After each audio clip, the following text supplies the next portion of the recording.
Morning students, 10th class बच्चों, science में lesson number 9 आनुवांशिकता एवं जैव विकास लेसन नंबर 9 चला हुआ है, जिसका नाम है आनुवांशिकता एवं जैव विकास। तो बच्चों, हम इस पॉइंट पर पहुंच गए हैं कि विकास एवं वर्गीकरण। इससे पहले आपको जो भी वीडियो डाली हैं उसमें यहाँ तक आपको बता दिया गया था। आज हम शुरू करने वाले हैं विकास एवं वर्गीकरण, जो साइंस में लेसन नंबर 9, जिसका नाम है आनुवांशिकता एवं जैव विकास। तो पिछले वीडियो में आपने बच्चों समझ लिया है कि आनुवांशिकता किसे कहते हैं।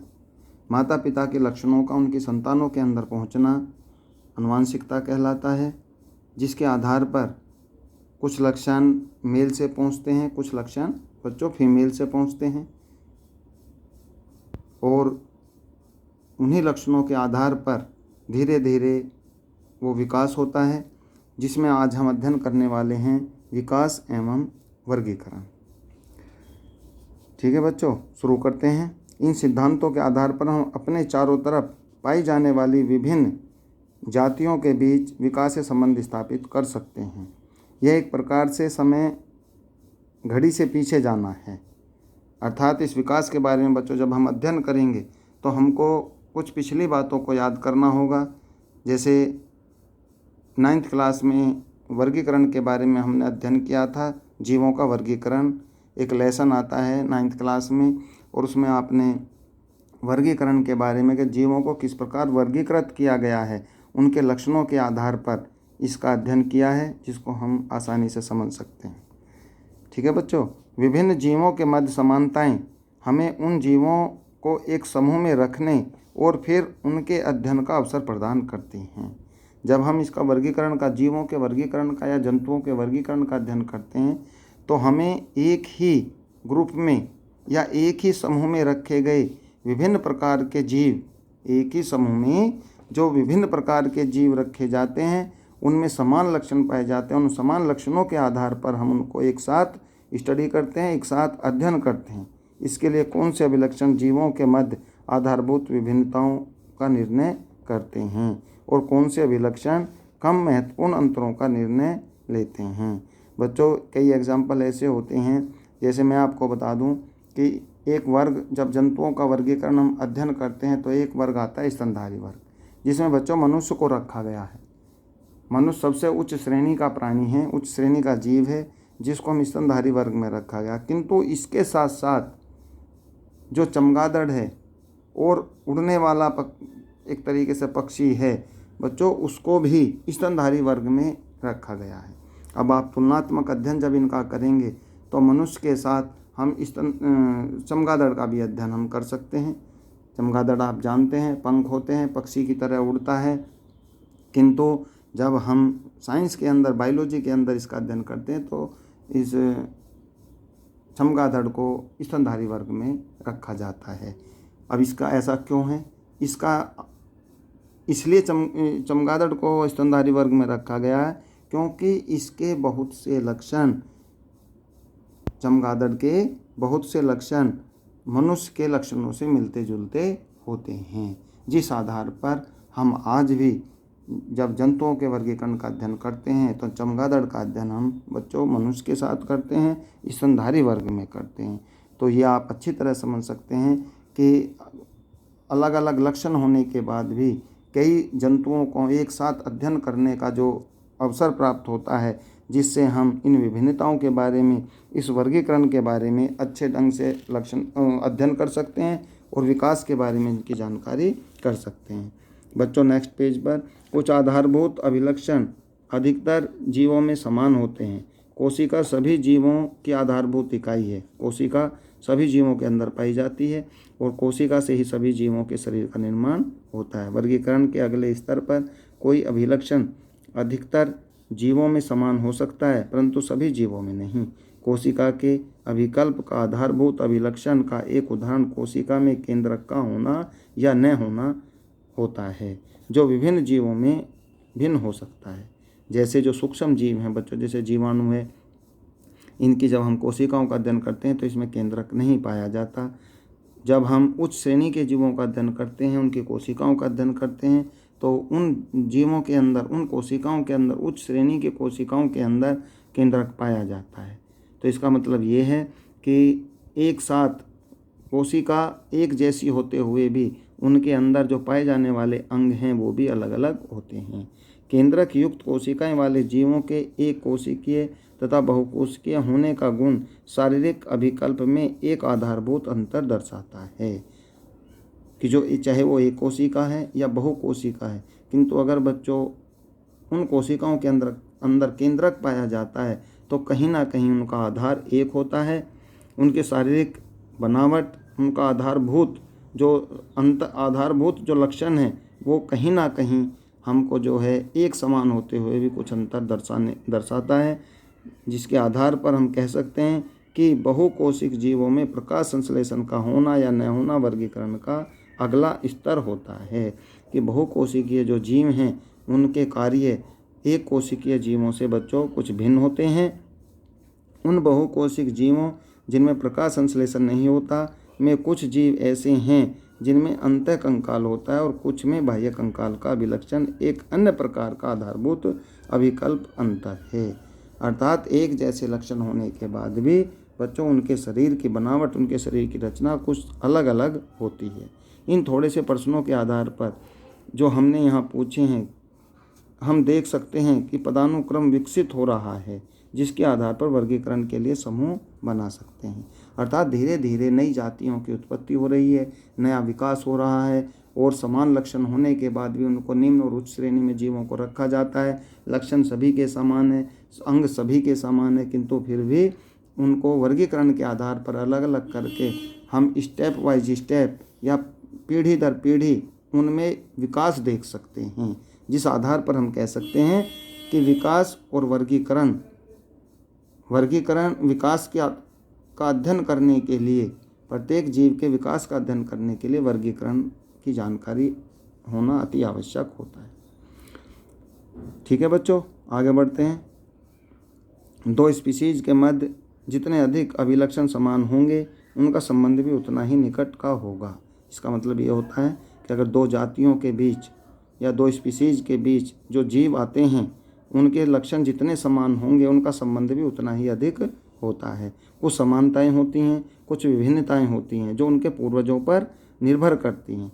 इस उदाहरण की सहायता से हम समझ सकते हैं कि एक भाई एवं बहन अति निकट संबंधी है, क्योंकि उनके माता पिता बच्चों एक ही होते हैं।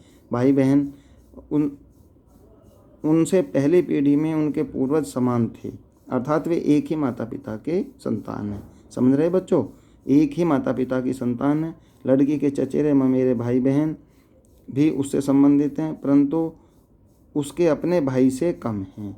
इसका मुख्य कारण है कि उनके पूर्वज समान हैं, अर्थात दादा दादी जो उनसे 2 पीढ़ी पहले के हैं, न कि 1 पीढ़ी पहले के। अब आप इस बात को भली प्रकार समझ सकते हैं कि जीवों का वर्गीकरण उनके विकास के संबंध का प्रतिबिंब है। जो जीवों का वर्गीकरण है वो उसके विकास के संबंध को दर्शाता है। इस प्रकार हम स्पीशीज के ऐसे समूह का निर्माण कर सकते हैं जिनके पूर्वज निकट अतीत में समान थे, इसके बाद इन समूह का एक बड़ा समूह बनाइए जिनके पूर्वज अपेक्षाकृत अधिक दूर समय के अनुसार के हों।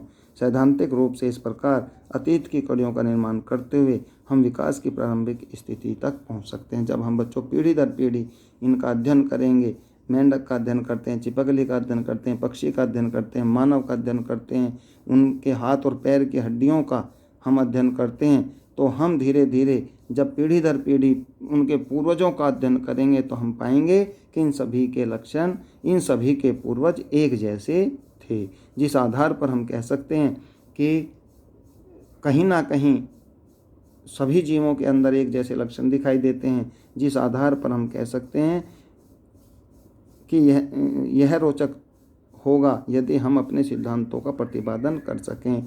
अर्थात जो इस बात की पुष्टि करता है बच्चों कि सभी के पूर्वज एक जैसे हैं, अर्थात एक जैसे पूर्वजों से ही जीवों का विकास हुआ है और धीरे धीरे स्थिति के अनुसार, परिस्थिति के अनुसार वातावरण के अनुसार प्रत्येक जीव ने अपने आप को रहने के लिए अनुकूलित कर लिया और आज हमें जो है सूक्ष्म जीव, निम्न श्रेणी के जीव, उच्च श्रेणी के जीव, पेड़ पौधे, पानी में रहने वाले जीव, उड़ने वाले पक्षी, पृथ्वी पर घूमने वाले जीव जंतु, सब ये हमें विभिन्न प्रकार के जीव दिखाई देते हैं। किंतु अगर बच्चों हम इनका पूर्वजों का अध्ययन करते हैं तो हमको एक जैसे जीवों से ही सभी जातियों का विकास होता हुआ दिखाई देगा, जो इस बात की पुष्टि करता है कि जिस तरीके की हड्डियां मानव के अंदर होती हैं बच्चों, उसी तरीके की हड्डियां पक्षी के अंदर होती हैं, उसी तरह की जो हड्डियां हैं मेंढक के अंदर होती हैं, उसी तरीके की हड्डियां छिपकली के अंदर होती हैं, जो इस बात की पुष्टि करता है कि सभी जीवों के पूर्वज एक जैसे रहे होंगे।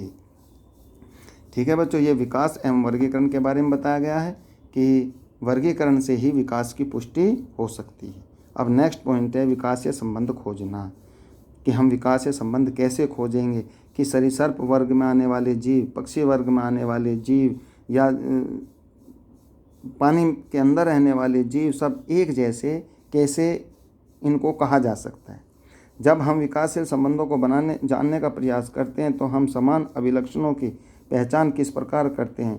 विभिन्न जीवों में यह अभिलक्षण समान होंगे क्योंकि वे समान जनक से वंशानुगत हुए हैं। उदाहरण के तौर पर हम इस वास्तविकता को ही लेते हैं कि पक्षियों, जिनको पक्षी वर्ग में रखा गया, सरीसृप जिसमें सांप इत्यादि आते हैं, जल स्थलचर जिसमें बच्चों मेंढक आता है, कि भली भांति ही स्तनधारियों के 4 पैर होते हैं, इनके भी जैसे 4 पैर होते हैं। सभी में पैरों की आधारभूत संरचना एक समान होती है, चाहे वो पक्षी वर्ग हो, सरीसृप वर्ग हो या जल स्थलचर वर्ग हो, सभी में बच्चों एक जैसे ही पैर होते हैं, जो इस बात की पुष्टि करता है सभी में पैरों की आधारभूत संरचना एक समान है। यद्यपि विभिन्न कशेरुकों में भिन्न भिन्न कार्य करने के लिए इसमें रूपांतरण हुआ है, अर्थात हड्डियां वही हैं, कंकाल तंत्र वही है, किंतु अलग अलग कार्य करने के लिए बच्चों वो अनुकूलित अलग अलग जीवों में हो गए।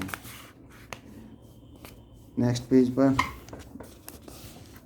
यद्यपि पैर की आधारभूत संरचना एक समान है, ऐसे समजात अभिलक्षणों को भिन्न दिखाई देने वाली विभिन्न स्पीशीज के बीच विकास से संबंध की पहचान करने में सहायता मिलती है। परंतु किसी अंग की आकृति में समानताएं होने का एकमात्र कारण समान उभयनिष्ठ पूर्वज परंपरा नहीं है। इसमें आप इसको समझ सकते हैं कि चमगादड़ एवं पक्षी के पंख के विषय में आपके क्या विचार हैं। जैसे चमगादड़ के पंख हैं, मैंने आपको बताया था कि चमगादड़ को स्तनधारी वर्ग में रखा गया है, पक्षी सभी जो हैं पक्षी वर्ग में आते हैं। बच्चों चमगादड़ उड़ते हैं किंतु इसको स्तनधारी माना गया है। पक्षी एवं चमगादड़ के पंख होते हैं परंतु गिलहरी एवं छिपकली के नहीं होते। तो क्या पक्षी और चमगादड़ के बीच संबंध गिलहरी अथवा छिपकली की अपेक्षा अधिक घनिष्ठ है? इससे पहले कि हम कोई निष्कर्ष निकालें, हमें पक्षी और चमगादड़ के पंखों को बारीकी से देखना होगा। हमें इस बात की पुष्टि करनी होगी कि जो पक्षी के अंदर जो बोन्स, जो हड्डियां होती हैं, पक्षी के अंदर हाथ और पैरों के अंदर जो हड्डियां होती हैं, पंखों के अंदर जो हड्डियां होती हैं, क्या वही पक्षियों के अंदर होती हैं, वही चमगादड़ के अंदर होती हैं? जब हम ऐसा करते हैं तो हमें पता चलता है कि चमगादड़ के पंख मुख्यतः उसकी दीर्घित उंगली के मध्य की त्वचा के फैलने से बना है, परंतु पक्षी के पंख उसकी पूरी अग्रबाहों की त्वचा के फैलाव से बनता है। अर्थात जो अगले हाथ जो होते हैं पक्षी के, जिनको मनुष्य अग्रबाहों को मतलब हाथों का के लिए प्रयोग करता है, किंतु पक्षियों में वो अग्रबाहों पंख में परिवर्तित हो जाती हैं, जो पैरों से ढकी रहती हैं। अतः 2 पंखों के अभिकल्प उसकी संरचना एवं संगठनों में बहुत अंतर है। वे एक जैसे दिखाई देते हैं क्योंकि वे उड़ने के लिए इसका उपयोग करते हैं, परंतु सभी की उत्पत्ति पूर्णतः समान नहीं है। इस कारण हम उन्हें समरूप अभिलक्षण बनाता है, न कि समजात अभिलक्षण। अब यह विचार करना रोचक होगा कि पक्षी के अग्रपाद एवं चमगादड़ के अग्रपाद को समजात माना जाए अथवा समरूप माना जाए, क्योंकि बच्चों चमगादड़ भी पंखों के द्वारा उड़ता है, पक्षी भी पंखों के द्वारा उड़ते हैं, किंतु उनकी संरचनाएं भिन्न भिन्न होती हैं। उनके अंदर जो हड्डियां होती हैं, उनका उद्गम जो स्थान है जहाँ से पंखों की उत्पत्ति होती है, वो भी अलग अलग तरीके के होते हैं। तो हम इस बात पर चर्चा कर सकते हैं कि ये समजात हैं या बच्चों समरूप अंग हैं। नेक्स्ट पॉइंट है इसमें बच्चों जीवाश्म। क्या है? जीवाश्म। जीवाश्म का मतलब होता है कि जो हजारों लाखों साल पहले जो जीव मर चुके हैं और वो अब जीवाश्म के रूप में या मृत शरीर के रूप में कहीं पहाड़ों में मिट्टी में दबे कुचले हुए हमें दिखाई देते हैं, मिट्टी में या बर्फ़ में कहीं दिखाई देते हैं। तो लाखों साल पहले जो कभी जीवित थे, किंतु वो किसी कारणवश या वातावरण में अपने आप को अनुकूलित न करने के कारण, मौसम को सहन न करने के कारण, वातावरण को सहन न करने के कारण, गर्मी सर्दी बरसात के कारण वो किसी न किसी रूप में नष्ट हो गई हैं और बर्फ़ इत्यादि में दब करके जीवाश्म के रूप में आज लाखों साल बाद हमें दिखाई दे रही हैं। तो उन मृत जीवों को हम जीवाश्म कहते हैं। तो ऐसे अंगों के भी, ऐसे जीवों के अंगों के बारे में जब अध्ययन किया जाता है तो देखने में आता है कि सभी जीव एक जैसे ही जीवों से उत्पन्न हुए हैं, अर्थात सभी के पूर्वज एक जैसे हैं। आइए अब जीवाश्म के बारे में हम अध्ययन करते हैं। अंगों की संरचना केवल वर्तमान स्पीशीज पर ही नहीं की जा सकती, वरन उन जातियों पर भी की जा सकती है जो अब जीवित नहीं हैं। जीवित जीवों पर नहीं किया जा सकता, किंतु उन पर भी हम अध्ययन कर सकते हैं, उनके बारे में भी हम बता सकते हैं जो आज जीवित नहीं हैं। हम कैसे जान पाते हैं कि विलुप्त स्पीशीज कभी अस्तित्व में भी थीं? यह हम जीवाश्म द्वारा ही जान पाते हैं। जीवाश्म क्या हैं? सामान्यतः जीव की मृत्यु के बाद उनके शरीर, अभी आपको बच्चों बताया गया था कि जब हजारों लाखों साल पहले जीव की मृत्यु हो जाती है, या वे वातावरण में अपने आप को अनुकूलित नहीं कर पाते हैं या वातावरण को सहन नहीं कर पाते हैं, तो उनकी मृत्यु के बाद वो किसी ऐसे स्थान पर दबे रहते हैं जिनको हजारों साल तक भी कोई नहीं दिखाई देता। किंतु जब वो दिखाई देते हैं तो उनको जीवाश्म के रूप में दिखाई देते हैं। यहाँ पर आप इन चित्रों को जो देख रहे हैं, ये जो पिक्चर्स आपको दिखाई दे रही हैं, जीवाश्म पेड़ का तना, इसको आप देख सकते हैं। एकशेरुकी या जीवाश्म मछली, ये मछली का जो आपको पिक्चर दिखाई दे रही है। जीवाश्म डायनासोर का कंकाल आपको दिखाई दे रहा है, जो आज जीवित नहीं है, किंतु हजारों साल पहले या लाखों साल पहले ये सभी जीव जीवित रहे होंगे। नेक्स्ट पेज पर, जीव की मृत्यु के बाद उसके शरीर का अपघटन हो जाता है। ठीक है बच्चों, तथा वह समाप्त हो जाता है, परंतु कभी कभी जीव उसके कुछ भाग ऐसे वातावरण में चले जाते हैं जिसके कारण उसका अपघटन पूरी तरह से नहीं हो पाता। ये अभी आपको बताया था, शरीर समाप्त हो जाता है, किंतु कुछ अंग इधर उधर कहीं भी दब करके रह जाते हैं जो ठीक ढंग से अपघटित नहीं हो पाते हैं। उदाहरण के लिए, यदि कोई मृत कीट गर्म मिट्टी में सूखकर कठोर हो जाए और उसमें कीट के शरीर की छाप सुरक्षित रह जाए, जीव के इस प्रकार के परिरक्षित अवशेष जीवाश्म कहलाते हैं। ठीक है बच्चों, कोई ऐसा तो हो सकता है कि जीव की मृत्यु तो हो जाती है, कीट की मृत्यु हो जाती है, किंतु मिट्टी में सूखकर कठोर हो जाता है और उसकी एक तरीके से उस कीट के शरीर की जो छाप है वो सुरक्षित रह जाती है। जीव के इस प्रकार के प्रिजर्वेशन को, परिरक्षण को हम जीवाश्म कहते हैं। हम ये कैसे जान पाते हैं कि जीवाश्म कितने पुराने हैं? इस बात के आकलन के लिए दो घटक हैं। एक है बच्चों सापेक्ष। यदि हम किसी स्थान की खुदाई करते हैं और एक गहराई तक खोदने के बाद हमें जीवाश्म मिलने प्रारंभ हो जाते हैं, तब ऐसी स्थिति में यह सोचना तर्कसंगत है कि पृथ्वी की सतह के निकट वाले जीवाश्म गहरे स्तर पर पाए गए जीवाश्मों की अपेक्षा अधिक नए हैं। दूसरी विधि है फॉसिल्स डेटिंग, जिसमें जीवाश्म में पाए जाने वाले किसी एक तत्व के विभिन्न समस्थानिकों का अनुपात के आधार पर जीवाश्म का समय निर्धारण किया जाता है। यह जानना रोचक होगा कि यह विधि किस प्रकार कार्य करती है। ठीक है बच्चों, इस तरीके से हम जीवाश्म की जाति, जीवाश्म की उम्र या जीवाश्म के बारे में अध्ययन कर सकते हैं कि ये कितने पुराने हैं। ये जीवाश्म के बारे में इस वीडियो में आपको भेजा जा रहा है। नेक्स्ट वीडियो में जो जीवाश्म एक के बाद एक परत कैसे बनाते हैं, इसको नेक्स्ट वीडियो में आपको भेजा जाएगा। बच्चों, बुक्स के साथ जब आप वीडियो देखें तो बुक्स आपके पास होनी चाहिए। आप वीडियो को भी ध्यान से सुनें और बुक्स में जब आप पढ़ेंगे तो मैं समझता हूँ कि आप बेहतर समझ सकते हैं, अच्छी तरह समझ सकते हैं, ठीक ढंग से समझ सकते हैं। इसलिए वीडियो के साथ साथ बुक्स पढ़ना बेहद ज़रूरी है। और जो बच्चे अभी थोड़ी लापरवाही करे हुए हैं आप समझ लीजिए सितंबर का महीना आपका चला हुआ है और कुछ ही समय बाकी अब आपके एग्ज़ाम के रह गए हैं। अगर स्कूल नहीं खुलते हैं तो भी आपके एग्ज़ाम समय पर और ठीक ढंग से होंगे, इसलिए आप अपनी तैयारी में कोई कसर ना छोड़ें। और जो भी प्रॉब्लम किसी बच्चे को आती है उसके लिए आपको थोड़े समय के लिए स्कूल में आकर के आप गाइड कर सकते हैं, समझ सकते हैं, जिससे आपको कोई परेशानी पढ़ाई में ना हो। Thank you.